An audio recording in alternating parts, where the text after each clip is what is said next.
Hi viewers, welcome to our channel. ప్రస్తుతం మనతో పాటు ప్రముఖ ప్రొడ్యూసర్ త్రిపురనేని చిట్టిబాబు గారు ఉన్నారు. వారితో ఒకసారి మాట్లాడదాం. సార్ నమస్కారం సార్.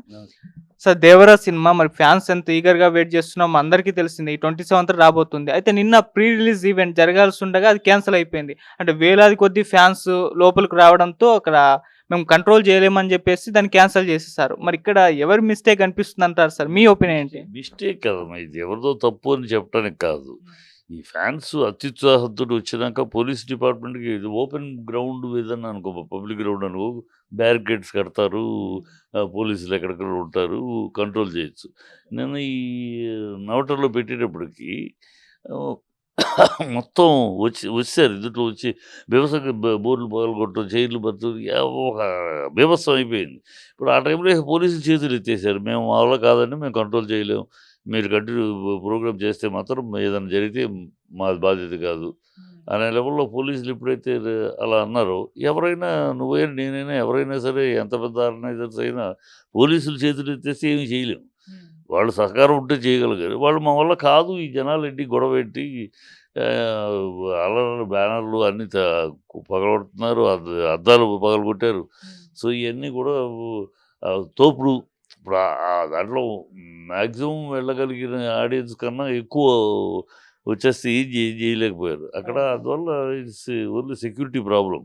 ప్లస్ ఇంకోటి కనపడుతుంది ఏంటంటే, ఈ ఆ ఫ్యాన్స్ రూపంలో కొంతమంది ఫంక్షన్ ఇబ్బంది పెట్టాలి, చెడగొట్టాలనే గ్యాంగ్ కూడా చేరారు దాంట్లో.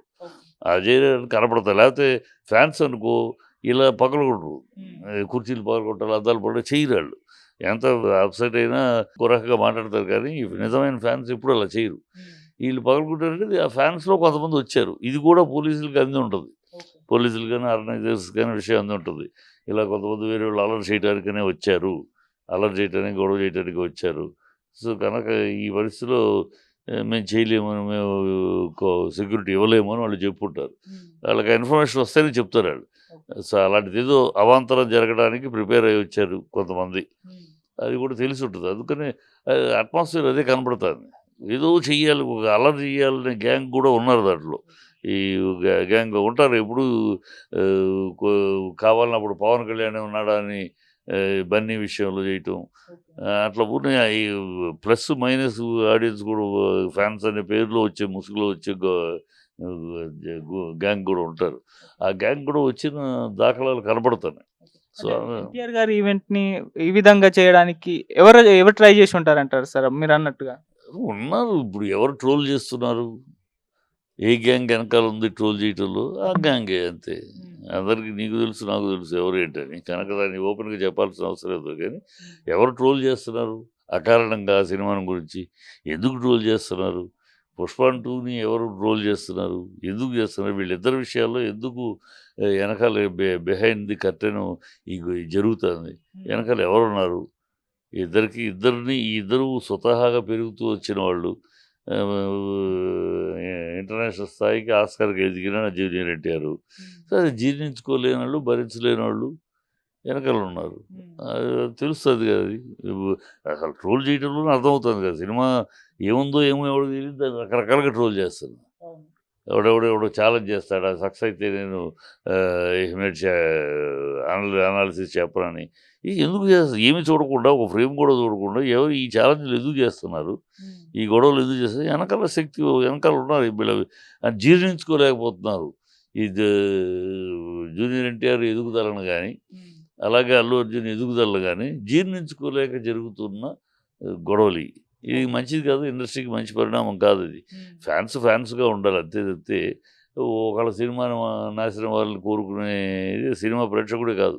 సినిమాని ప్రేమించేవాడు, ఒక హీరోని అభిమానించే నిజమైన అభిమానం ఉన్నవాడు ఏ సినిమాని ఫ్లాప్ అవ్వాలని కోరుకోడు. సినిమా సక్సెస్ అవ్వాలి, ఆ సినిమా అయినా ఏ సినిమా సక్సెస్ అయితేనే మన ఇండస్ట్రీ అని, మన సినిమాలు అని కోరుకుంటాడు నిజమైన ప్రేమికుడు, సినిమా ప్రేమికుడు. వీళ్ళంతా గాలివాటం మనుషులు కొంతమంది. అందరూ అని కాదు, వచ్చిన వాళ్ళు కొంతమంది ఉన్నారు, అది వాస్తవం. అందుకనే పోలీసులు చేతులు తీసారు. ఇన్ఫర్మేషన్ ఎంత ఉంటుందో వాళ్ళకి ఏదో గొడవలు చేయడానికి సిద్ధంగా ఉన్నారు. అందుకని మా వాళ్ళు కాదన్నారు, క్లోజ్ చేశారు. ఫ్యాన్స్ కూడా బయటకు వచ్చి మాట్లాడుతూ ఆవేదన వ్యక్తం చేశారు. మా దగ్గర MVP పాస్‌లు ఉన్నాయి, ఇక చూడండి అయినా కూడా లోపలికి అలౌ చేయలేదు, ఆల్రెడీ ఫిల్ అయిపోయాయని చెప్పేసి. అంటే ఎక్కువ పాస్‌లు ఇచ్చారా? ఈవెంట్ అయితే సరిగ్గా ఆర్గనైజ్ చేయలేదు, ఈవెంట్ మేనేజ్‌మెంటే తప్పని వాళ్ళైతే వాళ్ళ ఒపీనియన్, వాళ్ళ వెర్షన్ చెప్పారు సార్. వాళ్ళ ఫ్యాన్స్ ఈ ఫ్యాన్స్ డెఫినెట్గా ఫ్యాన్స్ డిసప్పాయింట్మెంట్ ఉంటుందమ్మా. ఫంక్షన్కి అంత దూరం వచ్చినాక ఈ ఫంక్షన్ లేదు అంటే ఆ డిసప్పాయింట్ మీద మాట్లాడితే ఇంత ఈవెంట్ చేయాలని ఈవెంట్ వాళ్ళు ఎందుకు తప్పు చేస్తారు, అన్ని జాగ్రత్తలు తీసుకున్నారు. కాకపోతే ఎక్స్పెక్టెడ్ కన్నా విపరీతం వచ్చారు. ఆ ప్లేసు అంత విపరీతమైన ఓపెన్ గ్రౌండ్ అనుకో, అది వేరు. ఇక్కడ అంత జనాలకు మించి ఎక్కడ కూర్చుంటారు, ఒకళ్ళు నెత్తి మీద ఒకళ్ళు కూర్చోలేరు. ఎక్స్టెండ్ చేయడానికి స్థలం కాదది. సో ఉన్నది ఫిక్స్డ్, దాంట్లో కూర్చోవాలి. అది అంత మించి వచ్చేస్తే వాళ్ళు ఎక్కడ చేస్తే ఇంతమంది వస్తారు అంటే ఊర్లో అక్కడెక్కడో ఊర్లో పెడితే వచ్చేస్తారు. ఇక్కడ సిటీలో పెడితే కూడా ఎంతమంది ఇంత దూరం వస్తారు అని ఓ లెక్క ఉంటుంది. కానీ టూ మచ్ అంత లెక్కను మించి జనాలు వచ్చేటప్పటికి ఏ ఆర్గనైజర్స్ ఏమైనా దివ్యశక్తులు ఉండవు కదా ఆర్గనైజర్స్ అన్నా.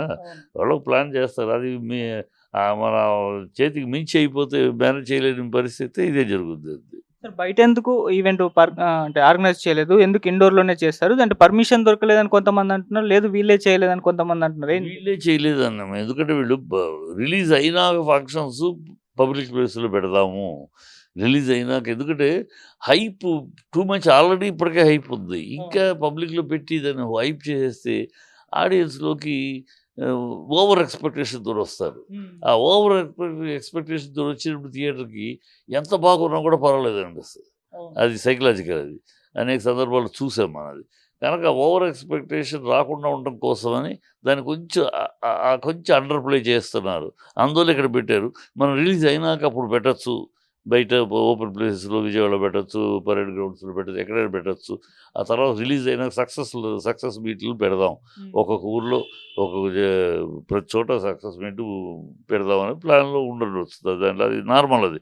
ఎవరైనా సరే ఆ స్థాయి సినిమాని జాగ్రత్తగా ఎప్పుడు ఏ ఫంక్షన్ చేయాలి, ఎప్పుడు ఎలా చేయాలో ఆలోచిస్తారు. ఆలోచనలో ఇప్పుడెందుకు? ఇప్పుడు మనం రిలీజ్‌కి ముందు ఇంత హడావిడి ఓపెన్ ప్లేస్‌లో పెట్టి హంగామా ఎందుకు? అయినాక చేద్దాం. సక్సెస్ మీట్‌లో చేద్దామని లెక్కలో పెట్టుకుంటారు. ఇప్పుడు ఓన్లీ ఓహ్! చేయాలి కనుక ఒక పద్ధతిలో చేద్దామని. అది వాళ్ళ ఎక్స్‌పెక్టేషన్ మించి జనాలు రావడం. ఇందుట్లో కొంతమంది అరాచకపు శక్తులు కూడా రావడం. ఫ్యాన్స్ ముసుగులో రావటం జరిగింది. సో ఫ్యాన్స్ డిసప్పాయింట్ అవ్వడంలో తప్పు లేదు పాపం. ఎన్టీఆర్ కూడా నిన్న క్షమాపణ చెప్పాడు కదా! మీరు ఎవరిని అనొద్దు. నేను ఎంతో బాధపడుతున్నానో మా చేతి కాని పరిస్థితిలో అలవు కాని పరిస్థితిలో క్యాన్సిల్ చేయాల్సొచ్చింది. ఈయన రేపు ఏదైనా జరిగిందనుకో మొన్న ఈ జనాలు అలాగే ఉండి రేపు ఏదైనా జరిగిందనుకోండి ఎంత దారుణం అయిపోద్ది. అది జరిగే అవకాశాలు ఎక్కువ ఉన్నాయని పోలీసులు చెప్తారు. అవాంతరాలు జరిగే పరిస్థితి ఉందండి. చాలా ఫ్యాన్స్ రూపంలో చాలా అల్లరి మొక్కలు కూడా వచ్చారు, ఉన్నారు. కనుక ఈ అల్లరి గిల్లరి జరుగుద్ది. కానీ ఇప్పుడు ఎంత పోలీసులు ఉన్నామా ఒక 100 మంది 200 మంది దూకి వచ్చారనుకో బ్యారికేడ్స్. వీళ్ళు 1000 మంది పోలీసులు పెట్టలేరు కదా! కదా! ఏ ఫంక్షన్‌కి 1000 మంది ఒక సినిమా ఫంక్షన్‌కి పెట్టలేరు. సో అది బౌన్సర్స్ పెట్టినా ఎంత పెట్టినా బౌన్సర్స్ కొట్టారనుకో మళ్ళీ అదొక తప్పు. ఫ్యాన్స్‌ని కొట్టకూడదు. కొడితే అది పెద్ద అరాచకం అయిపోద్ది. కొట్టకపోతే వాళ్ళు ఎగిరి దూకొస్తారు. ఆ రూపంలో ఫ్యాన్స్ రూపంలో వచ్చిన అరాచక శక్తులు జై ఎన్టీఆర్ అంటూనే దూకుతారు స్టేజ్ మీదకి. So all these things expected కనుక ఇన్ఫర్మేషన్ ఉంది. అల్లరి చేయడానికి అవకాశాలు ఉన్నాయనే దీని మీద వాళ్ళు చేతులు చేశారు. వద్దండి పరిస్థితి బాగాలేదని. సో అది పోలీస్ మాట వినక తప్పదు కదా! ఎంత ఆర్గనైజ్ అయినా. మీరు పోలీసులు చేయకపోయినా మేము చేస్తాం, మేము చేసుకుంటాం అనలేరమ్మా ఎవ్వరు. అందులో ఈ పరిస్థితి ఎవరు అనలేదు. సో ఇది అలా జరిగింది అంతే. సార్ ఈవెంట్ ఈ రకంగా క్యాన్సిల్ అవ్వడం కూడా ఒక రకంగా సినిమాకి ప్రమోట్ అయిపోయింది. ఇంకా హైప్ పెరిగింది. ఎందుకంటే ఆ విజువల్స్, ఆ వీడియోలు అన్నీ కూడా తెగ వైరల్ అయిపోవడం చూస్తున్నాం. ఇది సినిమాకి ప్లస్ పాయింట్ అని అంటున్నారు. సినిమాకి ఇది ప్లస్ మైనస్ ఏం కాదమ్మా. ఇది ఒక డిస్కషన్ అంతే. అయింది, క్యాన్సిల్ అయింది. ఈ క్యాన్సిల్ అవ్వడం సినిమాకి ప్లస్సు అది కాదు. క్యాన్సిల్ అవ్వడంలో సినిమాకి ప్లస్ ఏముంది? సినిమానే. సినిమా ఎక్స్‌పెక్టేషన్ ఉంది. ఆ ఎక్స్‌పెక్టేషన్ రీచ్ అవుతుంది. కొరటాల శివ లాంటి డైరెక్టరు కష్టపడ్డాడు. కష్టపడి పనిచేశాడు జూనియర్. సో ఇంత కష్టపడి ఇంత దీనిగా ఖర్చు పెట్టి తీసే సినిమా ఆడాలి. ఆడుతుందని నేను కోరుకుంటున్నా. ఆడాలని కోరుకుంటున్నా. ఎందుకంటే కొరటాల శివ ఒక కంటిన్యూస్ హిట్స్ ఇచ్చి ఒక్క సినిమా ఫ్లాప్ ఇచ్చాడు. అంతే. కంటిన్యూస్ క్రియేటివ్ హిట్స్ ఇయన్నీ కూడా. ఏదో ఆషామాషిగా హిట్లు కాదు. కంటెంట్‌ని బట్టి హిట్లు. సో కంటెంటు, సోషల్ రెస్పాన్సిబిలిటీ తోటి ఉండే కొన్ని మ్యాటర్స్ని కమర్షియల్గా చెప్పడంలో కొరటాల శివ మాస్టర్. సో ఇది కూడా ఏదో సంథింగ్ మంచి విషయం ఉంది. డ్యూయల్ రోల్లో కూడా ఫాదర్ క్యారెక్టర్ ఎట్లా చేశాడు, అందరికీ అలాంటివి ఉంటాయి. డ్యూయల్ క్యారెక్టర్ ఫాదర్ క్యారెక్టర్ ఎట్లా చేశాడు, ఎంత బాగా చేశాడు, ఎంత వెరైటీగా చేశాడు అని చూస్తాం కదా. అవన్నీ ఆ ఎక్స్పెక్టేషన్ రీచ్ అయితే పెద్ద హిట్ అది. సార్ అదే కొరటాల శివ గారు మొన్న ఒక ఇంటర్వ్యూలో సిద్ధు జొన్నలగడ్డ గారు అండ్ విశ్వక్సేన్ గారు వీళ్ళతో ఒక ఇంటర్వ్యూ ప్లాన్ చేశారు కదా, అక్కడ కొన్ని వ్యాఖ్యలు చేశారు. అంటే ఎవరి పని వాళ్ళు చేసుకుంటే అందరికీ బాగుంటారు, అందరూ మంచిగానే ఉంటారు అని చెప్పేసి కొన్ని వ్యాఖ్యలు చేశారు. అది ఇంతకుముందు సినిమా ఆచార్య సినిమా విషయంలో చిరంజీవి గారికి కామెంట్ చేస్తారని చెప్పేసి విపరీతంగా ప్రచారం చేస్తారు. బుద్ధి లేనాళ్ళు ఈ మాట ఎవరి పని వాళ్ళు చేసుకుంటే సినిమా బాగుంటుందనే మాట 50 ఏళ్ల నాటి నుంచి ఇండస్ట్రీలో ఉన్నమాట. ఇవాళ కొరటాల శివ కొత్తగా ఖాయం చేసి మాట్లాడే మాట కాదు. ఇది ఆనాటి నుంచి ఈనాటి దాకా ఈ డైరెక్టర్ పని చేయాలా, హీరో పని చేయాలా, కెమెరా పని చేయాలి. ఎవరు ఒకళ్ళ పనిలో ఒకళ్ళు ఏలు పెట్టకుండా ఉంటే సినిమా బాగొస్తుంది. ఎందుకంటే ఒక్కొక్కళ్ళు నిష్ణాతులు, ఎవరి పనిలో వాళ్ళు నిష్ణాతులు. కనుక వాళ్ళ దాంట్లో ఒకళ్ళు ఏలు పెట్టకూడదు. కనుక ఇవన్నీ ఇవాళ కొత్త మాటలు కాదు, కొరటాల శివ కొత్తగా కనిపెట్టిన విషయం ఏం కాదు. ఇది ఎప్పటి నుంచో ఇండస్ట్రీలో ఆనవాయితీగా వస్తున్న మాట ఇది. ఎప్పుడు కూడా ఒక మంచి సినిమా రావటం అంటే, మంచి ప్రోడక్ట్ వచ్చిందంటే ఎవరి పని వాళ్ళు సమన్వయంతో చేసుకుంటేనే అనేది స్టాండర్డ్ స్టేట్మెంట్ ఆఫ్ ఇండస్ట్రీ. ఇవాళ కొత్తగా ఏదో కొరటాల శివ దాని గురించి అన్నాడు, ఎరికోతల వాగుళ్ళు. అది అలనాటి కేవీ రెడ్డి గారి నుంచి నిన్నటి కొరటాల శివ దాకా ప్రతి సక్సెస్ఫుల్ డైరెక్టరు, ప్రతి సక్సెస్ఫుల్ ప్రొడ్యూసరు మాట్లాడే మాట ఇది. ఏ సక్సెస్ మేము అందరూ ఎవరి పని వాళ్ళు సమన్వయం చేసుకోవచ్చు. కాబట్టి ఈ సమిష్టి కృషి అంటాం అనే దాంట్లో అర్థం. సమిష్టి కృషి అంటే ఎవరి పని వాళ్ళు చేయటమే, సమన్వయంతో చేయటమే. ఒకళ్ళ పని ఒకళ్ళు కాదు. కెమెరామెన్ పనిలో డైరెక్టర్ ఇంటర్ఫీర్ అవ్వకూడదు. ఈ లైట్ పెట్టు, ఆ లైట్ పెట్టు, అని చెప్పు. తనకు కావాల్సిన ఎఫెక్ట్ చెప్పాలి డైరెక్టర్. కెమెరామెన్ తన పని, నిష్ణాతుడు కెమెరామెన్ చేసుకుంటాడు. అది అలా ఉంటుంది, అలా ఉండాలి. అలాగే డైరెక్టరు తనకు కావాల్సింది ఆర్టిస్ట్కి చెప్తాడు. అది హీరో అవ్వచ్చు, ఇంకోళ్ళు అవ్వచ్చు, ఎవరైనా అవ్వచ్చు. ఆ హీరో చెప్తారు, వాళ్ళు డైరెక్ట్ చెప్పింది చేసుకుని ఏదైనా సందేహం ఉంటే అడిగి చేసుకోవచ్చు అంతే. ఇప్పుడు ఇవన్నీ ఎప్పుడూ ఇవాళది కాదు. మా నాన్నగారు బందిపోటు సినిమాలో, ఎప్పటి బందిపోటు ఆ రోజులోనే అన్నమాట.